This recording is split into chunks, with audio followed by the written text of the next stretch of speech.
Hello my friends, आप सुन रहे हैं हमारी कहानी mafias angel episode 20। I hope आपको हमारा पिछला एपिसोड पसंद आया हो। स्टोरी पसंद आती है तो चैनल को लाइक, सब्सक्राइब और शेयर करना बिल्कुल भी मत भूलिएगा। तो चलिए स्टोरी को आगे बढ़ाते हैं। अंतरा अपने कमरे में जाकर जैसे ही अपने छोटे भाई को सुकून में सोते हुए देखती है, वैसे ही उसकी सारी टेंशन दूर होकर उसके चेहरे पर एक प्यारी सी स्माइल आ जाती है। वो अपने भाई को देखकर बाथरूम में अपने कपड़े चेंज करने के लिए चली जाती है और कुछ ही देर में चेंज करके जैसे ही बाहर आई, उसे ही उसका फ़ोन बजने लगा। अंतरा ने फ़ोन पर शो रहे नाम को देखा और तुरंत ही वो फ़ोन को अटेंड कर लेती है। हेलो हेलो डॉक्टर अंकल, आपने इतने दिनों बाद ऐसे अचानक कॉल किया। क्या हुआ, कुछ प्रॉब्लम है क्या? क्या माँ ठीक तो है ना? वहीं डॉक्टर राणा थोड़ा रुक कर चिंता भरे स्वर में कहते हैं, बेटा एक प्रॉब्लम आ गई है। अंतरा थोड़ा घबराते हुए, कैसी प्रॉब्लम डॉक्टर? हाँ अंकल, क्या माँ ठीक तो है ना? डॉक्टर राणा अंतरा को शांत करते हुए, रिलैक्स रिलैक्स अंतरा, वैसी कोई बात नहीं है। वो असल में मिस्टर शर्मा मिसेस शर्मा कुछ बिल्कुल ठीक है, पर अंतरा, पर क्या डॉक्टर अंकल? डॉक्टर राणा, अंतरा बेटा मेरी बात को समझना। मिसेस शर्मा के ट्रीटमेंट के लिए जो पैसे गवर्नमेंट की तरफ से मिल रहे थे ना, वो अब गवर्नमेंट ने कैंसिल कर दिए हैं। इसलिए अब से तुम्हें अपनी माँ के ट्रीटमेंट के खर्चों को खुद उठाना पड़ेगा और उनके पैसे तुम्हें कल सुबह तक जमा भी करने पड़ेंगे, वरना मिसेस शर्मा को ट्रीटमेंट नहीं किया जाएगा। उन्हें तुम्हें यहाँ से ले जाना पड़ेगा। अंतरा डॉक्टर की बातें सुनकर पूरी तरीके से स्तब्ध रह जाती है और वो शॉक में चली गई। उसने माँ के ट्रीटमेंट के लिए पैसे कल सुबह तक जमा करना, उसको जिसके ट्रीटमेंट का खर्चा एक मंथ का 10 लाख का था, जिसका खर्चा गवर्नमेंट उठा रही थी, वो बंद हो चुका था। अब उसको कल सुबह तक 10 लाख लाने पड़ेंगे। इतने पैसे वो कहाँ से लाएगी? अगर उसने टाइम पर पैसे नहीं जमा किए तो उसकी माँ का ट्रीटमेंट रुक जाएगा, जिससे उसकी माँ की जान को और खतरा होगा। अंतरा किसी भी हाल में अपनी माँ को नहीं खोना चाहती थी, क्योंकि उसके पास अपने नाम पर सिर्फ उसकी माँ और भाई ही थे। ये सब सोच अंतरा की आंखों में आंसू आ जाते हैं और अब वो कहाँ से इतने पैसे लाएगी, कैसे? जो वो होटल में काम करती थी, उसके पैसे भी पूरी तरीके से घर के रेंट और राजू के हॉस्टल की फ़ीस और अब थोड़ा बहुत जो उसके खुद के खर्चों में चले जाते हैं। और रही बात जो आरविश के यहाँ जॉब करती थी, उसकी सैलरी नहीं मिली। यह सोचकर अंतरा की आंखों से तो आंसू निकल जाते हैं।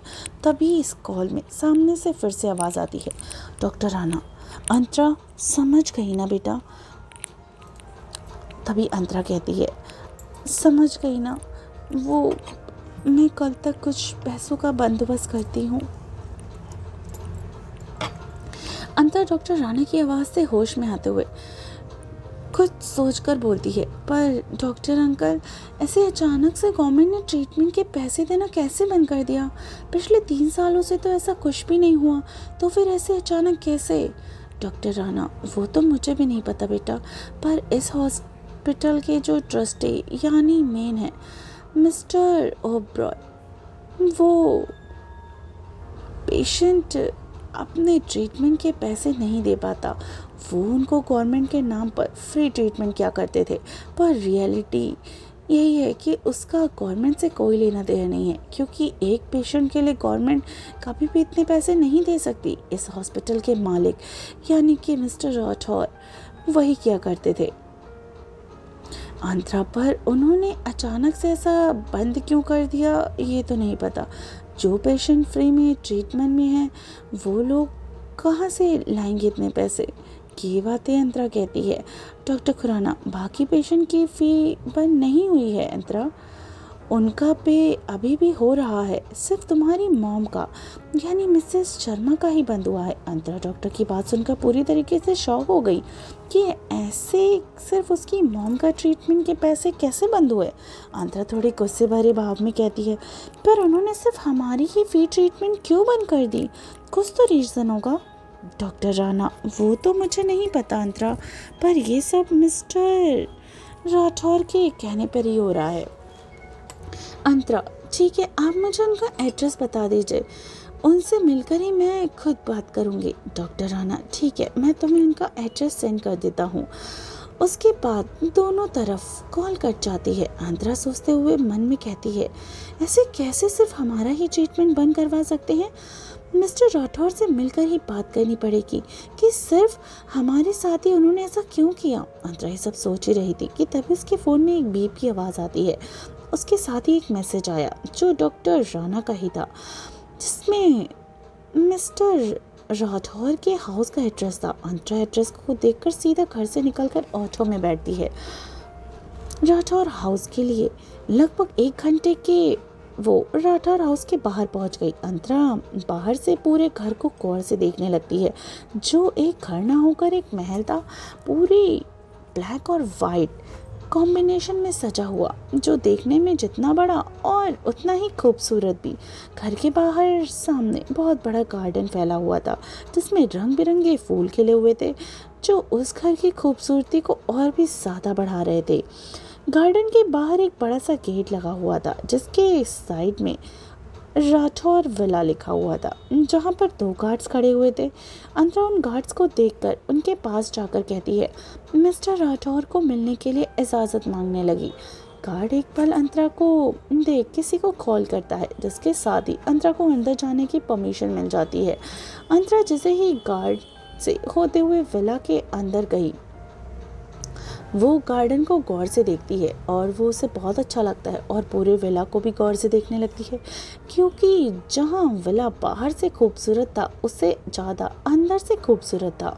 अंतरा पूरे विला को एक नज़र देख इधर उधर देखने की कोशिश करती है या नहीं, तभी एक सर्वेंट उसके सामने आकर डायरेक्ट ऊपर से 3 नंबर के रूम में जाने के लिए बोलता है। वो तुरंत वहाँ से चली जाती है। अंतरा को सर्वेंट का बिहेवियर काफ़ी अजीब लगा।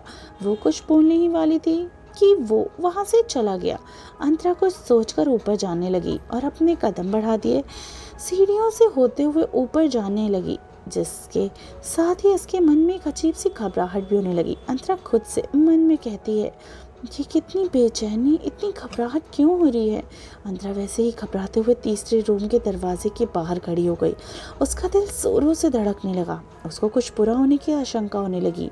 फिर भी वहाँ हिम्मत करके दरवाज़ा खटखटाती है, जिसके साथ ही दरवाज़ा एक ही पल में खुल जाता है। अंतरा खुले हुए दरवाजे को अंदर की तरफ देखती है, जहाँ पूरा रूम अंधेरे से छाया हुआ था, जिसके साथ अंतरा की घबराहट और भी ज़्यादा बढ़ जाती है, क्योंकि अंतरा को अंधेरे से काफ़ी ज़्यादा डर लगता है। उसे बचपन से ही फोबिया था, और जो कि अंतरा की फैमिली और आरविश के अलावा यानी विश के अलावा कोई भी नहीं जानता था। अंतरा हिम्मत कर कर अंदर जाते हुए आवाज़ लगाने लगती है। अंतरा कहती है, कोई है यहाँ पर? मिस्टर राठौर, आप हैं क्या यहाँ पर? मिस्टर राठौर। अंतरा ऐसे ही आवाज़ लगाते हुए कमरे के बीचों बीच पहुँच गई, जिसके साथ ही दरवाज़ा एक टुक के साथ बंद हो जाता है, जिससे अंतरा घबराते हुए दरवाजे की तरफ देखने लगती है। जब दरवाज़ा खुलने से थोड़ी बहुत रोशनी आ रही थी, अब वो भी पूरी तरीके से अंधेरे में छा गई। अंतरा पूरी तरीके से घबराते हुए दरवाजे की तरफ जाने लगी। वो दरवाजे के पास जाकर उसको खोलने का प्रयास करने लगी, पर दरवाज़ा खुल ही नहीं रहा था। पूरे कमरे का माहौल एक अंधेरे के डरावने माहौल में कहीं गुम हो गया था। किसी अजीब नेगेटिव फीलिंग भी आ रही थी, जिसे अंतरा को पूरे तरीके से पसीना आने लगा। अंतरा घबराए हुए, ये दरवाज़ा किसने बंद किया? कोई है क्या बाहर? प्लीज़ दरवाज़ा खोलो, हमें अंधेरे से बहुत डर लगता है, हमें बाहर निकालो प्लीज़। कोई है क्या बाहर? अंतरा ये घबराते हुए बोले जा रही थी।